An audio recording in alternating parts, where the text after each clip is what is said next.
Nadeau-Vallée, c'est un des scientifiques les plus influents auprès des jeunes et des moins jeunes sur les réseaux sociaux. Il s'est lancé sur TikTok en 2020 avec des vidéos un peu niaiseuses, puis il s'est vite rendu compte que son rôle allait devoir changer. Salut Tom, c'est un plaisir pour moi. Merci d'être là. Bon, je l'ai dit, tes vidéos au début étaient un peu plus drôles, humoristiques. Ça ressemblait à quoi tes premières capsules quand tu t'es lancé sur TikTok?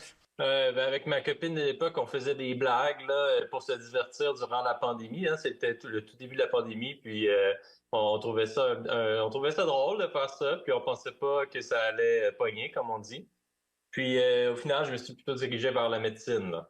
Mhm. Puis justement, pourquoi t'as décidé de changer de cap? Pourquoi tu t'es rendu compte que c'était peut-être important que ça soit plus concret comme contenu? Ben, c'est vraiment à cette époque-là que je me suis rendu compte que de la fausse information, il en circule pas mal sur les réseaux sociaux. La façon que TikTok est construit, si on va sur notre page d'accueil, l'algorithme nous offre des vidéos.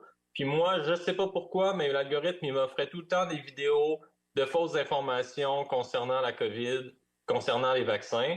Donc, à un moment donné, je me suis tanné parce qu'au début, je prenais ça un peu à la blague. Je me disais, ben voyons, les gens vont pas croire à ça, c'est beaucoup trop ridicule, ces affaires-là. Mais en ouvrant la section des commentaires, je me rendais compte, ben non, les gens, ils y croient, puis il y avait personne pour défendre la vraie science. Donc, je me suis dit, ben, c'est moi qui va faire ce rôle-là au Québec sur TikTok. Je suppose aussi que ça vient avec des responsabilités sociales quand on crée du contenu en tant que professionnel de la santé sur les réseaux. Si oui, c'est quoi ces responsabilités-là? Ouais, ben en fait, le médecin a un devoir d'être factuel, donc il faut se fier aux évidences scientifiques, au consensus scientifique et médical. C'est une responsabilité professionnelle, mais honnêtement, c'est aussi une responsabilité morale, là. Puis c'est un petit peu pourquoi je me suis lancé là-dedans. C'est parce qu'on a le privilège d'avoir accès à cette éducation-là qui dure des années. On a le privilège de côtoyer des patients puis d'en apprendre sur la médecine, la science. Donc, c'est un petit peu notre rôle de retourner à la société, là.